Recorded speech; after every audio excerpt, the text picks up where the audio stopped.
j'espère que vous allez bien. Dans cette vidéo, nous découvrirons ensemble les étonnantes propriétés d'Apple Vision Pro.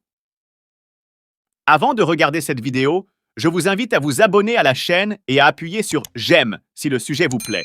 Et n'oubliez pas d'appuyer sur la petite cloche pour recevoir les dernières nouvelles de notre chaîne.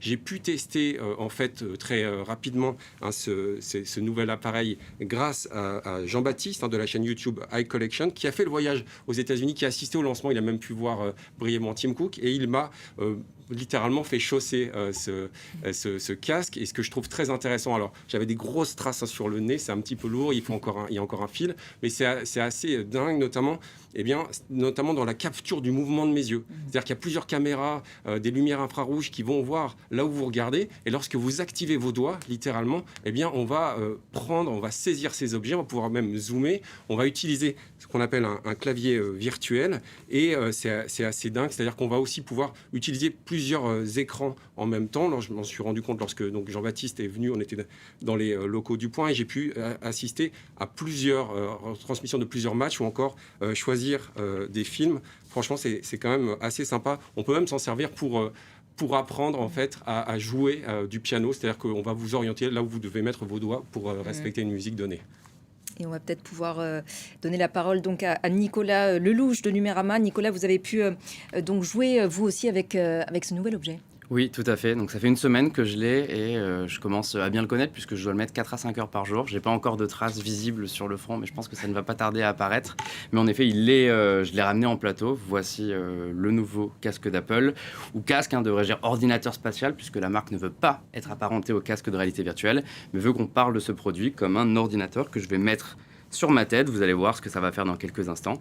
Moi, je vous vois actuellement.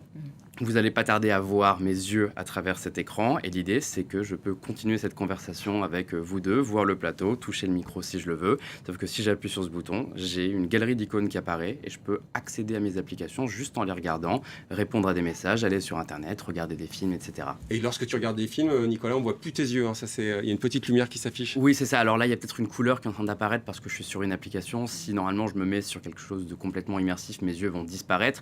L'idée en fait avec ce produit, c'est que Apple ne veut pas vous isoler du monde. En tout cas, c'est ce qu'il présente, c'est le discours marketing. On n'est pas sur un casque de réalité virtuelle qui plonge dans une réalité à 360 degrés. On est sur un casque qui sublime la réalité.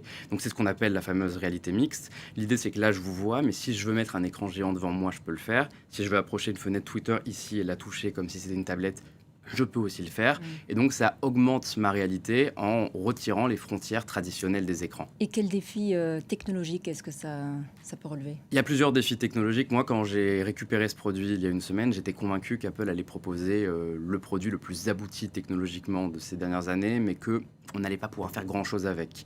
La réalité, après une semaine, c'est qu'il y a plein de choses qu'on peut faire avec. J'ai pu travailler, écrire des articles en tant que journaliste, monter des vidéos, regarder des matchs de foot le soir chez moi avec un écran géant. C'est cool, j'ai envie d'utiliser ça au quotidien, mais le produit est lourd sur le front, Guillaume en a parlé, ça peut faire un peu mal, c'est pas forcément facile de le stabiliser, forcément on a une batterie qui est filaire, et puis optiquement aussi, il y a un enjeu important, c'est qu'un écran fixe devant les yeux en permanence.